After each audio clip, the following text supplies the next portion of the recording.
আসসালামু আলাইকুম। সবাইকে মাহে রমজানের শুভেচ্ছা। এই রমজানকে কেন্দ্র করে আমরা একটা কথা খুবই শুনে থাকি। সেই কথাটি হলো, রমজান মাসে নাকি শয়তান বান্দা থাকে।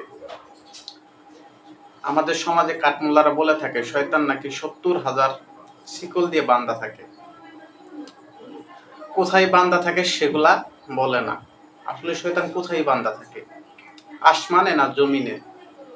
জান্নাতে না জাহান্নামে? আর আসমানে তো যাওয়ার পারমিশনই নাই শয়তানের। আচ্ছা, শয়তান যদি বান্দাই থাকে, এই রমজান মাসে খাদ্যেই ভেজাল, ১ টাকা জিনিস ১০ টাকায় বিক্রি, সুদ ঘুষ, কালোবাজারি, রাস্তাঘাটে নারী দর্শন, এই কুকর্মগুলা কে করায়?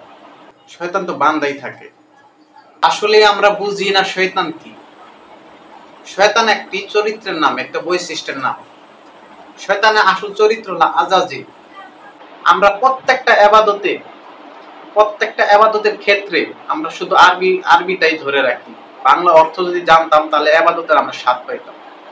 যেমন রমজান মাস, আমরা সকলেই রোজা রাখছি, কিন্তু রোজার হাকিকত, রোজার উদ্দেশ্য বা সিয়াম সাধনার উদ্দেশ্য আমরা জানি না। না জানার কারণে এই এবাদতের আমরা মজা পাই না।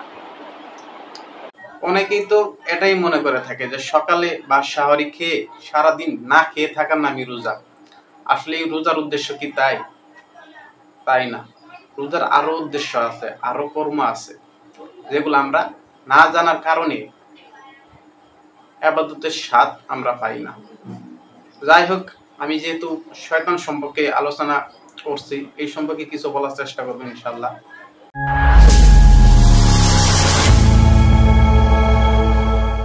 শয়তান একটি চরিত্র বা বৈশিষ্ট্যের নাম।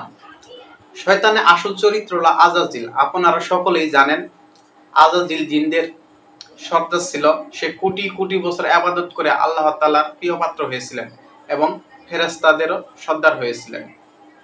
সে নিজে অহংকার করার কারণে, আল্লাহর হুকুম না মানার কারণে, আদমকে সেজদা না দেওয়ার কারণে, তার আনুগত্য স্বীকার না করার কারণে আজাজিল থেকে তার নাম হয়ে যায় ইবলিস। ইবলিস অর্থ অহংকারী। আর এই শয়তানের মেন কয়েকটি বৈশিষ্ট্য বা তার চরিত্র সম্পর্কে এই ভিডিওতে আমি তুলে ধরার চেষ্টা করব ইনশাআল্লাহ। আজাজিল আদমকে সেজদা না দেওয়ার কারণে তার নাম হয়ে যায় ইবলিস। আর ইবলিস অর্থ অহংকারী। তাহলে আপনারা বুঝতেই পারছেন, আমাদের সমাজে যারা অহংকার করে তারা কার আনুগত্য স্বীকার করে। তার আরেকটি চরিত্রের নাম হলো শয়তান। শয়তানের কাজ কি? সে মানুষকে কুমন্ত্রণা দেয়, খারাপ কাজে ধাবিত করে।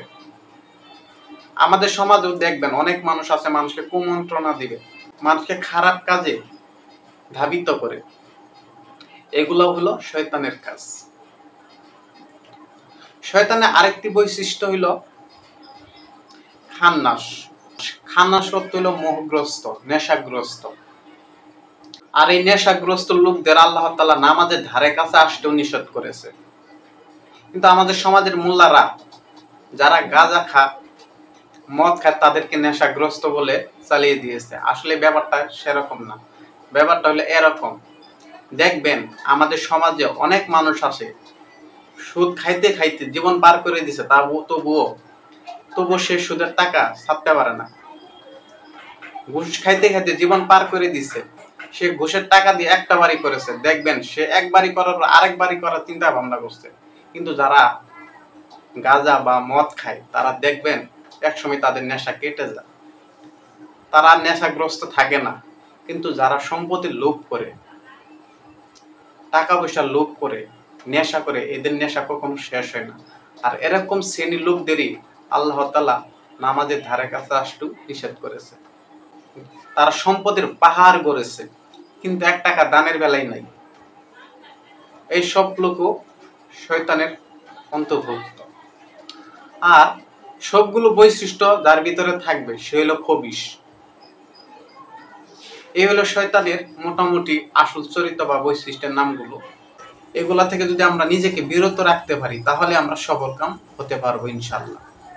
যাই হোক, আমার এই ছোট ভিডিওতে যদি ভালো লাগে সবাই অবশ্যই লাইক কমেন্ট শেয়ার করে পাশে থাকবেন। ধন্যবাদ সবাইকে।